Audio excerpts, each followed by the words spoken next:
Have you ever watched a child, nonverbal, overwhelmed, and a shutdown, suddenly come alive with the sound of drum beat or soft lullaby? What if I told you that the music isn't just an entertainment, but a medicine, especially for the neurodivergent children? Today we deep dive into the world where the melody meets healing. Our guest is Samantha, a neurodivergent, board certified music therapist, positive discipline parent consultant, and a mother to three autistic children. She is not just changing how we think about the parenting, she is transforming how we feel about it. In this episode, we will explore how music therapy reaches the parts of the brain that words cannot, why autistic children often respond more deeply to rhythm than to language, and what if it truly means to the parents with the empathy, evidence, and emotion. Whether you are a parent, educator, therapist, or just someone curious about the power of music, this conversation will challenge what you thought you knew. So grab your headphone and let's hear how healing begins. Not with the talking, but with listening. So, hello Samantha, welcome to the Samir show. Good morning, how are you? Good. Thank you for having me on. Yeah, thank you so much for coming. And this is really excited me that really wanted to know that how music can help to every parents and the children's for healing mentally, physically, everything, right? hmm So related to that, my first question is, what does it mean the neurodivergent? So, neurodivergence was a term that was created by autistics Okay. and just to identify themselves from what they called neurotypical people or your typically developing people. And then it's kind of grown into this movement to include like ADHD, OCD, Down syndrome, Tourette's, just a bunch of different things. So it now means like just if you don't, your brain isn't like a neurotypical, typically developing brain, you might think a little bit differently. And that's what the neurodivergent term has come to mean. But yeah, that's how it started and what it is now. So can we call that autism or it's a different? Yeah, so I use autism and neurodivergence like kind of interchangeably. But it has grown to include other diagnoses. And so just be aware that like if someone says, oh, that person's neurodivergent, it doesn't automatically mean that they have autism, but it just means that they have some type of neurodivergence. So what are the main difference that between the neurodivergent kids and the autism kids? I just think it's a difference between the different diagnoses. So, there's different things that a kid with ADHD might have if a kid with autism doesn't have it. So a lot of times kids have co-occurring diagnoses. So if they're autistic, they have a high likelihood of also being diagnosed with ADHD or something else. But it's just the difference within the different diagnoses. So a lot of ADHD kids, they don't like routines, like they thrive off of spontaneity, stuff like that. And then autistic kids generally thrive on routine, knowing what's coming, all of that. And so when you say neurodivergent, it just means it might be any of those diagnoses, or they could be self-diagnosed and they just identify as a neurodivergent person. It's really just if your brain is different than, a typical developing brain. So you or your classroom that identify that particular child has a neurodivergent or the autistic, or the pediatric can confirm that one, or how the parents would know that my child has autistic? Yeah, so I would recommend that they go to a developmental pediatrician or they go to a psychologist and get neurodevelopmental testing done. I can't diagnose autism. I can't diagnose anything.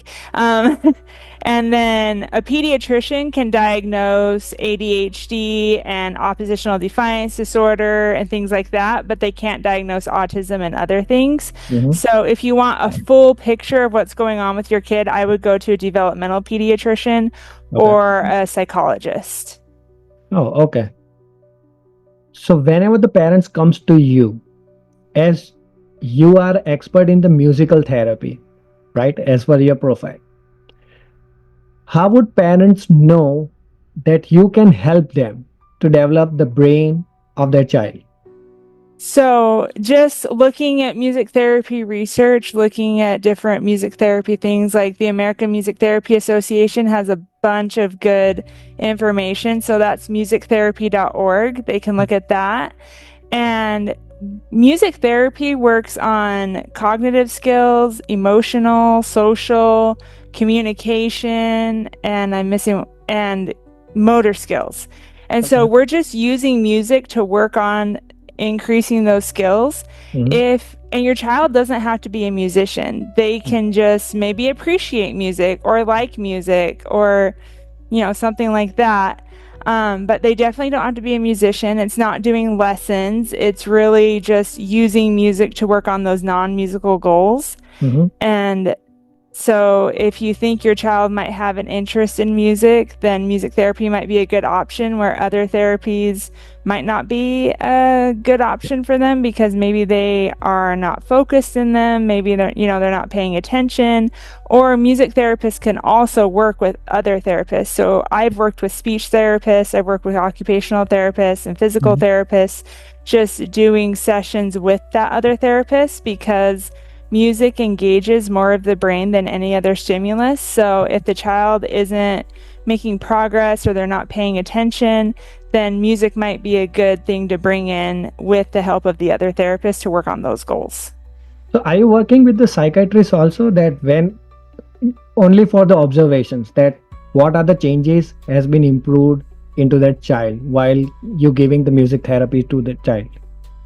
Yeah, we do ongoing assessments with kids to make sure, and we work with adults too, Okay. but we do ongoing assessments to make sure that what we're doing, they're making progress, Mhm. they're doing what they need to do. And then we do read like psych reports and doctor's notes and other therapist reports to see how it's, generalizing into other areas of the person's life.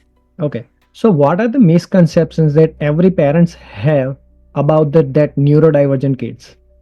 I would say one of the misconceptions is if your kid is social, then they don't have autism. I have heard that so much, that autistic kids don't want to be social, they don't want to have friends, they just want to be alone. And that might be true for some kids, but don't write off an autism diagnosis just because your kid is social and wants friends. A lot of times they want friends, they just don't understand the social rules that a lot of people abide by. And so they're confused, and then they don't fit in with their friends, and then they don't understand what's going on. And so it looks like they want to be alone because they're kind of alone by default. Okay. But just because they don't know how to fit in with a group of kids. Hmm. And so I have had multiple kids. When I sit down with kids, if they're old enough, I say, what do you want to work on? What do you want to accomplish with me? And I would say the majority of kids say, I want a friend. I want to know how to make friends. I want a best friend.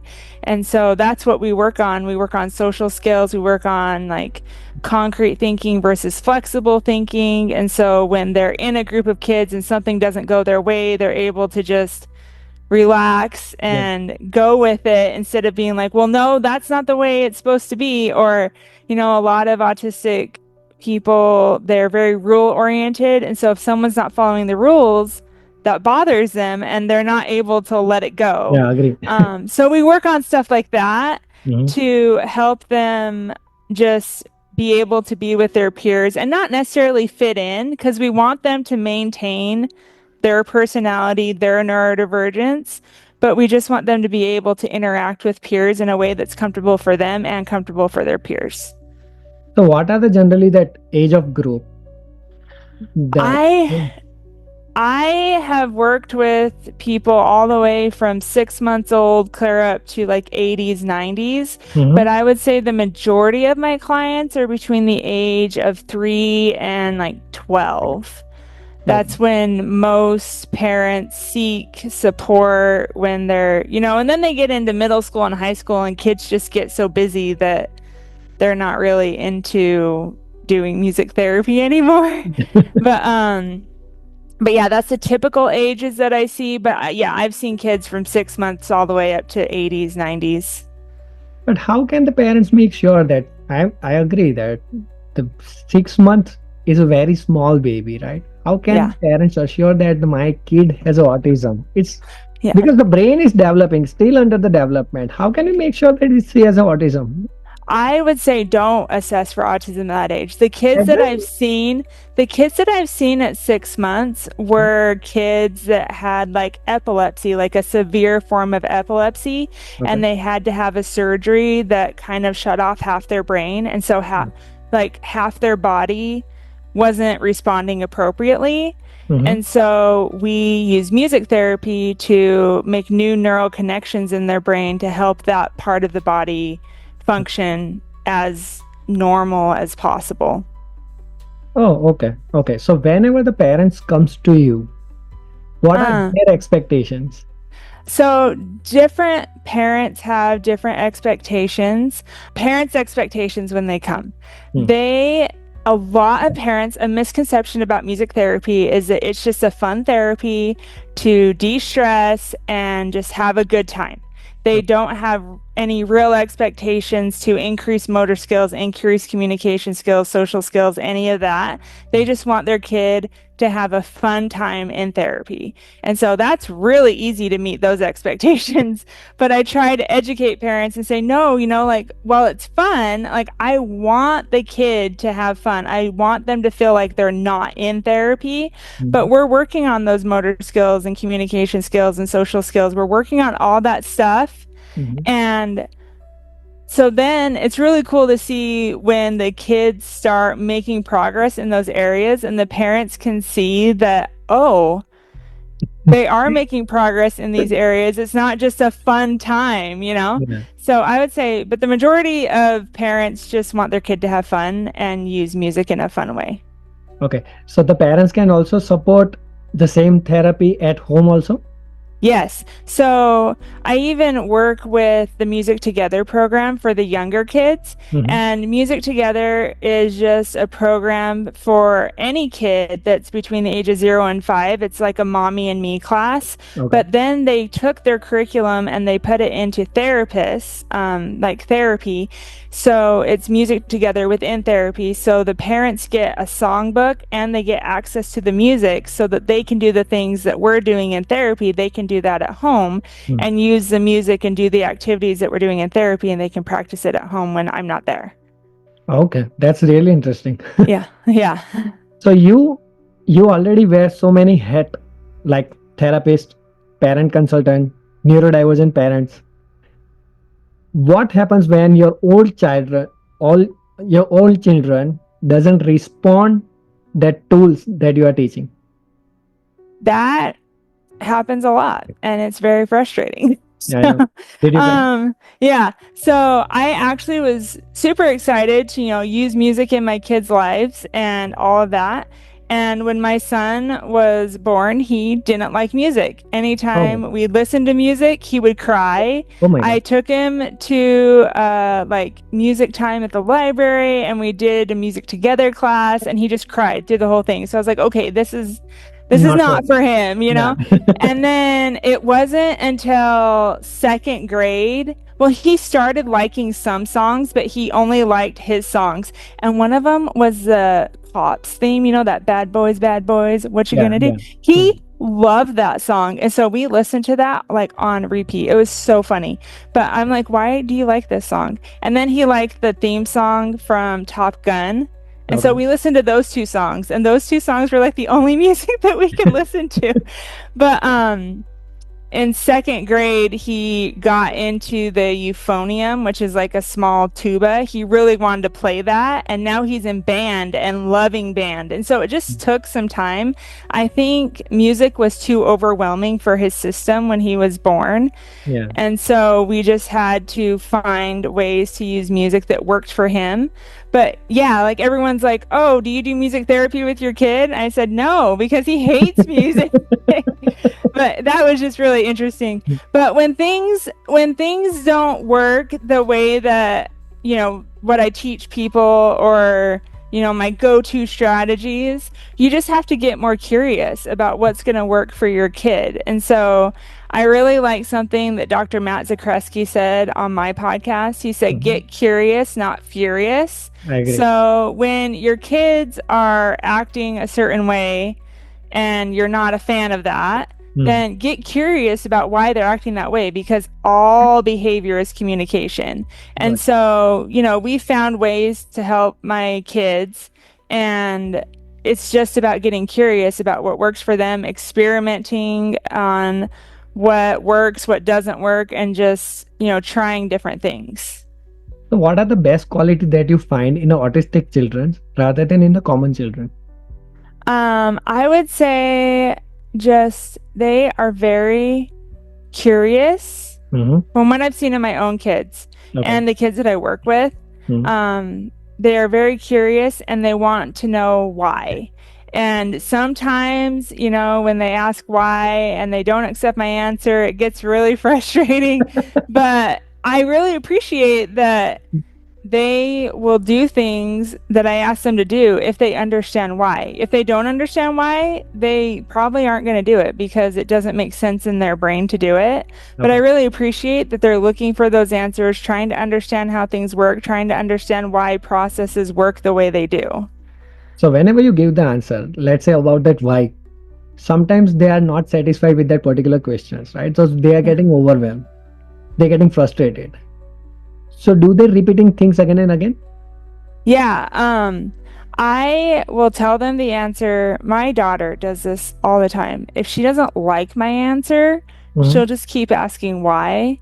And eventually, I don't like doing this, but sometimes you just have to say, because that's the way it is. Like, that's just the way it has to be. And when I say that, they actually do accept that. But if I say something that she doesn't like, she'll just be like, why? And I'm like, I already told you why. But, and then sometimes you just have to say, because that's the way it is. That's the way the world works. Right. And then they'll accept that. I don't know why. But if I said that the first time, they would not accept that. They have to understand all the other reasons. Yeah. Earth is round. There is no... Yeah. So how that I'm talking about the extended families. How can the co-parents stay aligned with their approach with their neurodivergent kids? That is really hard, especially when maybe your extended family isn't supportive of what you're doing. And like in my family, they're not rude. They just question things like, why are you doing that? So for example, when we go to Sunday dinner at my parents' house, my kids eat a roll and some meat and maybe some raw carrots, but there's so many other things to eat. And my family one time said, why are you letting them get away with just eating a roll and some meat? They need to eat other things. And I just educate them. I say, this is already a high stress environment for them because they're not in their normal environment. They're in a large group of people. I'm not going to worry about their nutrition right now because we have all the other time in their life to worry about nutrition. Like, it doesn't matter right at this moment. And so I would say just be kind and educate about why you're doing what you're doing. It's kind of like when my kids ask me why. I feel like most extended family does have like good intentions and they just want to help you. I mean, some people don't. Some people are just rude and maybe you don't need them in your life. But if they're coming at it with wanting to really know how your child acts, why you're doing what you're doing, then that's fine. And you can educate them and, you can say, well, a lot of autistic kids have very specialized diets. They can't eat a lot of things, and I'm not going to force them to eat something right now that when they're not comfortable anyway, and their system is already on a high alert because they're in a different environment. They're around a lot of people. At least that's with my kids. That's what sets them off. And so I'm not going to force them to eat a new food that they're not comfortable with. Right. And so just educating people about that, I think, goes a long way. Yeah, I agree. Many times that food can increase their, I can say that, frustrations, or that they are getting panic for taking some food like sugary or anything, right? Sugar. Or so many processed foods that really, I can say, to spoil the kids. So I worry about my kids' nutrition, but big Sunday meals with family is not the time that I do very that. Difficult. I know, it's very difficult. Yeah. So do you suggest some of the nutritions or the kind of foods are suggesting to your clients or your kids? I don't really go into that with my clients or kids. I just ask that they speak with their pediatrician, they speak with like a food therapist or an eating therapist, and talk to those people. I don't really make recommendations for that. Oh, okay. So what are your thoughts about the discipline in a neurodivergent household? What doesn't work and what doesn't work?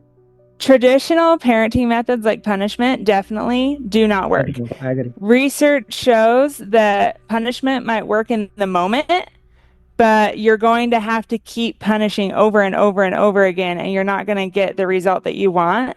But if you use positive parenting methods, like I do positive discipline, then you're teaching your child how to respond so that they're making those connections in their brain, so they're able to make those same choices later, where they're learning what to do instead of just being punished. So, for example, my son threw a squishmallow through our half wall and knocked over a plant, and the pot broke.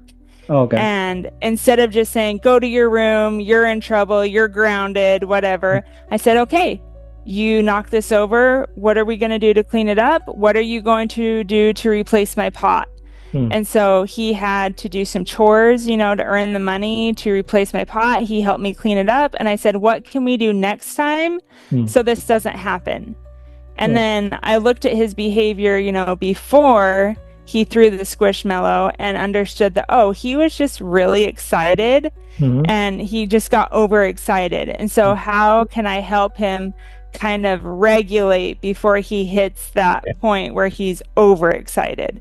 And so doing all those things can really help kids with executive functioning skills, because that's one of the things that kids who are neurodivergent struggle with, is executive functioning skills. And so if we can teach them, how cause and effect, how to make a plan when something happens, how to execute that plan, and how to plan in the future so that same thing doesn't happen again. Those are huge executive functioning skills that we can continue to grow if we do it this way, where if I just said, go to your room, you're grounded, he's not going to learn any of that. Right. Yeah. Right, I agree. So there are lots of parents. I'm talking about the extended families. Okay. The parents are also living, the grandparents. Many times it happens that the parents try to teach the discipline to their own kids. Okay. So sometimes that kid's gonna cry. So what happened, that the grandpa or the grandmother started, don't let them cry, don't make them cry, right? Let them do whatever they want. Sometimes the parents are getting frustrated that they are teaching the discipline to their kids, right? Sometimes it's very bad than when they go outside, right? When they misbehave or something. So sometimes it's very difficult to make the grandparents understanding that we are teaching them the discipline. So this is not the way that every time we are allowing them to do whatever they want. So what are the suggestions that you want to give that kind of parents, how they can communicate with their own parents to make them understand that this is a discipline that we are teaching? And the cry doesn't mean that 24 hours that the kids will be the happy? Yeah, so I would just say, education, once again, like if they're research oriented people, you can show them the research that says, this is the best way to not grow, but raise happy, well-adjusted kids, where if you just are permissive, like that's permissive parenting, just let them do whatever they want, then they'll grow up to be entitled. They'll grow up to not be able to take care of themselves. They won't grow up to be, like the kind of adult that a lot of parents want their kids to grow up to be. And so you can choose now to do the hard things so that it's easier as they grow up, or you can be permissive now and then have to take care of them for the rest of their lives because they can't take care of themselves. Exactly. And yeah, I would just education. That's what I would do for that. Yeah. Yeah, I agree. Sometimes it's very difficult. And then another one more questions that I have. This is my for my curiosity. Many times our parents are having a timeout to their kids.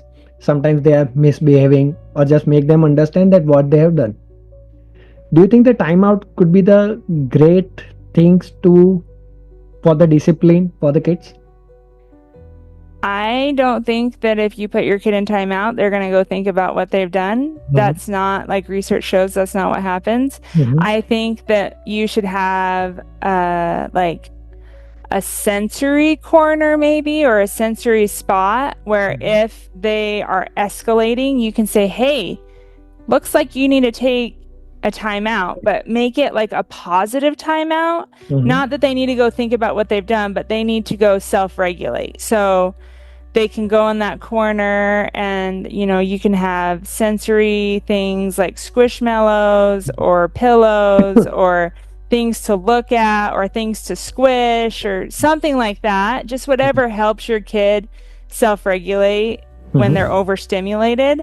Okay. And you can go with your kid to help them. It's more of like a time in with the parent, or if they would rather be by themselves, then they can go be by themselves. So in my house, we have a cupboard under our counter that my kids, like we just kept it empty because for a long time, whenever my kids got overstimulated, they would just go sit in that cupboard by themselves and shut it. And they would just sit there until they were ready to come out, but they just needed to be away from people, and that was their way to get away from people. And so I would just suggest something like that, like putting something together where the kids can go and calm down without being in trouble. Oh, okay. And what about the time scene? Rather than the times out, time scene, let's say that cuddle your baby and try to make them understand what they have done wrong. Does it make sense? Does it feel good for them? I would say babies, probably not. I don't think babies can really understand what's going on. I mean about the toddlers. Yeah. I would say, you can start using the language when they're toddlers, but don't expect them to fully comprehend what you're saying. You can, if they throw something, you can say, oh, we use soft hands, we keep our things in our hands. I wouldn't say don't throw, because a toddler just hears throw. They don't hear the don't part. So tell them what you want them to do. Don't tell them what you don't want to do. Okay. That makes sense. Yeah. Yeah, really agree. Yeah. Okay. Have you ever felt that in your movement in your life that music is backfired, or that triggered something unexpected? Yeah, like I haven't noticed that very often. It was just when my son was younger that I'd never experienced a kid's reaction like he had to music. I never experienced that before, so that was just really interesting. But that's basically pretty much one of the only times that I've ever seen music have a really negative effect on someone. Oh, okay. Also, I did see this kid who he didn't like singing. He liked instrumental music, but if you sang to him, he had a very violent reaction to it. Oh, okay. And so just knowing that was important. Like he was still in music therapy, but we didn't sing. Oh, We only had me. to, yeah, we only did instrumental stuff. And sometimes I would forget and I would accidentally sing, and he would just like cover his ears and be like, no, no, no, no, no. And I'm like, oh my gosh, I'm so sorry. I'm so sorry. I forgot. So yeah, those are the only times that I've seen kids have like a really like visceral reaction to music. So, what's the musical experience about the song? Any particular songs that deeply change your life? That changed my life. I don't know if there's been any like one song. I have genres of songs that I listen to. So, for example, when I was in high school, I was in volleyball and I hated my volleyball coach and she hated me. It was very mutual. She even said, I don't like you. Mutual. So that, yeah, it was very mutual. And but I loved volleyball, so I loved playing. But every day after school, I would listen to Linkin Park on the way home, and Okay. it would calm me down by the time I got home. But so yeah, Linkin Park was pivotal in my high school years. And then just whenever I'm sad, there is research that shows that listening to sad music can actually make you feel better. Oh, If you're upset, yeah. And so whenever I'm like upset or something, I listen to breakup songs, specifically country breakup songs. And my husband is always like, are you okay? Are we okay? Because I'm sitting here like, like the Kerosene song by Miranda Lambert, and it's just talking about like burning stuff down and burning down a relationship. And he's like, are we okay? And I'm like, yeah, I just don't feel like I feel upset right now. It has nothing to do with you though, but just singing those songs Hmm. helps me calm down or Okay. helps me feel better. Yeah. So, if the music therapy doesn't exist in this world, what would be the missing part in this world? I would say just connection with yourself, connection with other people. Hmm. There is a quote by Hans Christian Andersen that I really like that says, when words fail, music speaks. Mhm. And so I just think that music can provide a way to express yourself and to feel things that other stimuli like just can't do. Hmm. And so, yeah, that's So, what's the something that you believe about the autism or the neurodivergent 10 years ago that you no longer agree with? I would say it was a little longer than 10 years ago, but it was more like 20 years ago. Mm-hmm. I did behavioral therapy, like the old way of doing it, where you would sit a kid down and just like train them on how to respond appropriately to things. Mm-hmm. And at the time I was doing it, I didn't feel great about doing that, but my job was like, well, this is what you're supposed to do because that's what we need to do with kids with autism. And that could not be further from the truth. I was like, why aren't we playing with them to show them how to, like have daily living skills or whatever? But yeah, so I did that for a while, but it never felt good to me. And I am so grateful that behavioral therapy now, if people are doing it correctly, is play-based, it's assent-based. We're not forcing kids to do things that they don't want to do. We're working on goals that they want to accomplish. We're not trying to make them look neurotypical. Mm-hmm. We're letting them embrace their neurodivergence, but then helping them with the things that they need help and support with. So, in your therapy class, anytime any neurodivergent parents comes to you, if they have neurodivergent kids, yeah, what are the feels about that one? How, and did they have any kind of a regret that at that time when they were the kids, why this particular therapy was not exist? Yeah, so I would say music therapy has been around since the 40s, Okay. since 1940s, Mhm. but it wasn't widely established until much later. Mhm. And so I would say a lot of parents, they do say like, oh, I wish this would have been around before. Or parents that have adult children say, I wish that we could have had this therapy when my kid was a kid, you know? And so I do have parents say that they wish they would have known about it sooner, because it is a therapy that a lot of parents see a lot of changes in, that it doesn't feel like therapy. Oh, okay. So do you feel any kind of aggression in the neurodivergent kids, and how did you handle them? Aggression, yes. I typically will just back off and say, you know, like not get in their face, not say we need to calm down. It depends on the type of aggression, because I've had kids full on attack me, and I will just leave the room. I will make sure they're safe. Okay. I make sure they're safe. And we have a window in the door so I can see them. Okay. And there's like windows, you know, so you can see them. But I say, I'm going to leave right now. I'm going to let you calm down. I use as little words as possible. I continue to make sure they're safe. If they are not safe, then I intervene.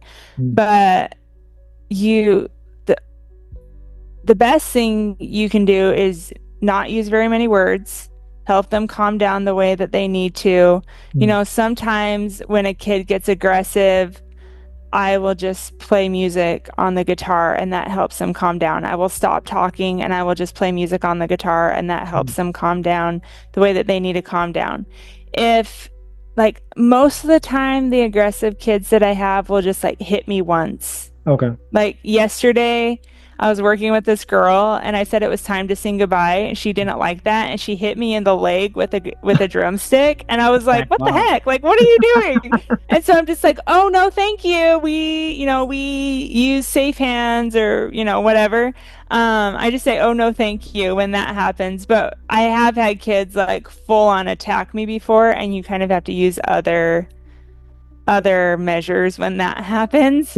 But if you catch it before they are that overstimulated that they're going to attack you, like, that's what I really try to do, is intervene before they get to that point. Oh, okay. Yeah, that makes sense.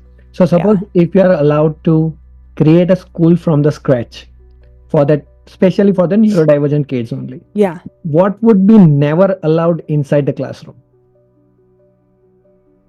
I would say never allowed.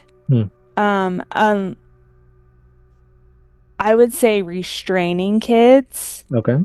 Unless they are like about to jump out a window or something. You know, I only say that because I worked at a school for kids with disabilities, and this kid like climbed up on this thing. It was a second-story window, and he was trying to unlock the window to jump out.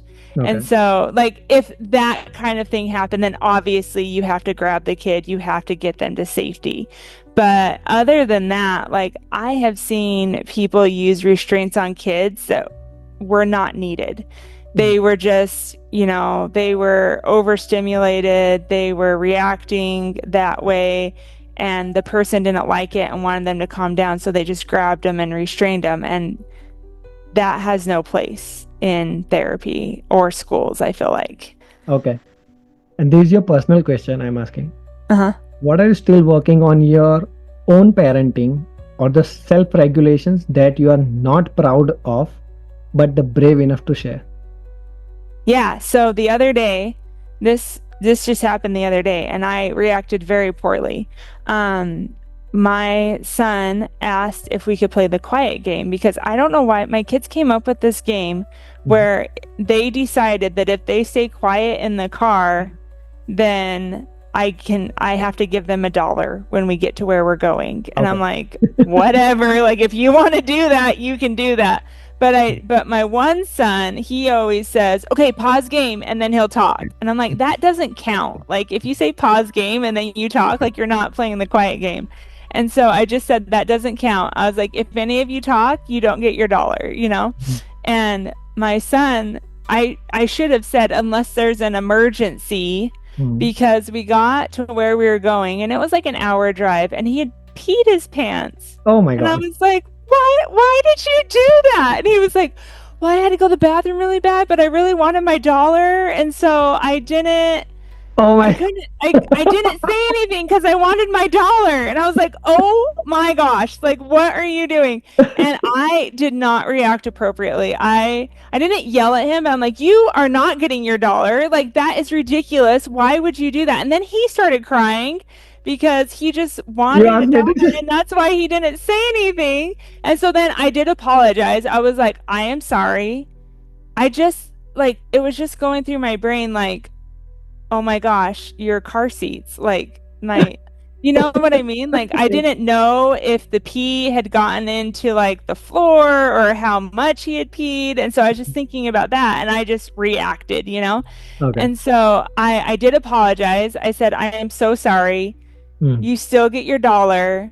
We have to clean up this mess.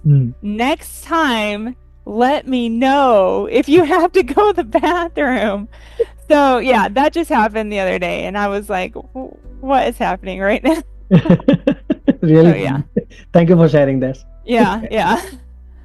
So, final question: that if the parent listening right now that feels overwhelmed and unseen, what's the one message you want to deliver them to take with them today? Just find support. Like that's why I started my neurodivergent parenting community was so parents could find support from each other, find support from me, find ideas of how to help their kids and themselves. But the number one thing I would say is find a good support system and then find time to do small things to fill your cup so that you can maintain your own self-regulation. Because if you're not self-regulated, when your child starts to escalate, you're going to escalate with them, and then it's going to do things, it's going to cause situations that you're not going to like. Like I reacted with my son the other day. I was super frustrated already, and then that just set me off. And so if I was taking care of myself, not letting my frustration get to that point, maybe when he told me what he did, I wouldn't have reacted that way because my frustration tolerance would have been, different. And so, yeah, just I know it's super hard for self-care, but even finding maybe 5 minutes a day right before you go to bed or something like that, just to do something that brings you joy. Okay. Now it's a rapid fire round. I ask you the 10 questions and just the one word, whatever the first word coming to your mind, just tell me. Okay. Okay. Music or silence? Music. Calm or chaos? Calm. Therapy or coaching? Therapy. Morning or midnight? Oh, morning. Melody or rhythm? Melody. Sensory or structure? Structure. Patient or precision? Patient. Empathy or expertise? Empathy. Solo or ensemble? Ensemble. Parenting in one word. Calm. Okay. Just stay calm. Okay, I used 2 words, but just stay calm. Stay calm. Yeah. Thank you, Samantha. It was really a wonderful conversation, and really today you taught me a lot about the parenting also and how the parents can help the autistic children, especially the neurodivergent kids. I hope that every parents have the guidance about you and they can start the musical therapy immediately so they can start the training of the brain of the kids. Thank you so much. Yeah, thank you.